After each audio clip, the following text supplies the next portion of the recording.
तो कहानी की शुरुआत होती है प्रहलाद के पिता, एक बहुत ही शक्तिशाली असुर राजा हिरण्यकशिपु से। हिरण्यकशिपु के दिल में ना सिर्फ और सिर्फ बदले की आग थी, क्योंकि भगवान विष्णु ने उसके भाई को मारा था। वो सिर्फ बदला नहीं लेना चाहता था, वो ब्रह्मांड का सबसे ताकतवर राजा बनना चाहता था। तो उसने क्या किया? उसने ब्रह्मा जी को खुश करने के लिए बहुत कठोर तपस्या की, और उसने सीधे सीधे अमरता नहीं मांगी, बल्कि अमरता का एक ऐसा जाल बुना जिसे तोड़ना नामुमकिन सा लगे। उसे ऐसे ऐसे वरदान मिले जो उसे लगभग अजेय बना देते थे। अब जरा सोचिए, इतनी सारी शर्तों के साथ जब हर रास्ता बंद लगे तो ऐसे दुश्मन को कोई कैसे हरा सकता है? यहीं से कहानी में असली रोमांच शुरू होता है। और अब आते हैं हमारी कहानी के हीरो प्रहलाद पर, जो अपने पिता से बिल्कुल अलग थे। हुआ ये कि जब हिरण्यकशिपु तपस्या कर रहा था तो नारद मुनि ने उसकी गर्भवती पत्नी को अपने आश्रम में पनाह दी, और वहीं मां के पेट में ही प्रहलाद ने नारद मुनि से भगवान विष्णु की भक्ति की सारी बातें सुनी। और यही वजह थी कि एक असुर के घर जन्म लेकर भी वो विष्णु के पक्के भक्त बने। तो ये सिर्फ एक बाप बेटे का झगड़ा नहीं था, नहीं, ये एक ही महल के अंदर घमंड और आस्था की लड़ाई थी।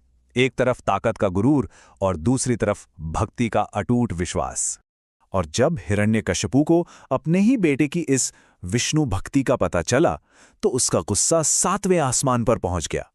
उसने प्रहलाद के विश्वास को तोड़ने के लिए हर मुमकिन कोशिश की। आप अंदाजा लगाइए, हिरण्यकशिपु ने अपने ही बेटों को मारने की क्या क्या कोशिशें नहीं की। उसे बड़े बड़े हाथियों के पैरों के नीचे कुचलवाने की कोशिश हुई, फिर जहरीले सांपों से भरे गड्ढे में फेंक दिया गया, जानलेवा जहर पिलाया गया, एक ऊंची पहाड़ी से नीचे धकेल दिया गया। लेकिन हर एक बार प्रहलाद की आस्था ने उसे बचा लिया। अपनी हर कोशिश नाकाम होने के बाद हिरण्यकशिपु अब पूरी तरह से बौखला चुका था, और कहानी अपने सबसे नाटकीय मोड़ पर आ पहुंचती है। एक दिन उसने गुस्से में चिल्लाकर प्रहलाद से पूछा, कहाँ है तेरा भगवान?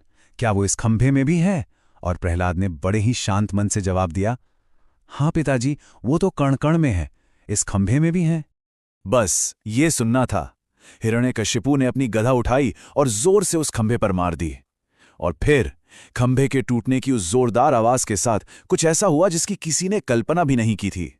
खंभे को चीरकर भगवान विष्णु का एक बहुत ही भयंकर अवतार सामने आया, नरसिंह, जिनका शरीर आधा इंसान और आधा शेर का था। तो चलिए अब देखते हैं कि ये अवतार हिरण्यकशिपु के वरदानों की उस मुश्किल पहेली को कैसे सुलझाता है। और ये देखिए, क्या कमाल का तरीका था। हर एक शर्त का जवाब दिया गया, न इंसान न जानवर, तो भगवान आधे इंसान और आधे शेर के रूप में आ गए। न घर के अंदर न बाहर, तो उसे महल की दहली पर पकड़ा। न दिन न रात, तो शाम का वक्त चुना गया, जब न दिन होता है न रात, और कोई हथियार नहीं, तो उसे अपने तेज नाखूनों से मारा गया। हर शर्त पूरी हुई। लेकिन हिरण्यकशिपु का वध करने के बाद भी नरसिंह का गुस्सा शांत नहीं हो रहा था। सारे देवता डर से कांप रहे थे, लेकिन छोटा सा प्रहलाद, वो बिना डरे उस भयानक रूप के सामने गया। यही तो थी उसकी भक्ति की ताकत, और अपने भक्त के प्यार ने ही उस उग्र अवतार को शांत किया। इसके बाद प्रहलाद को ही असुरों का राजा बना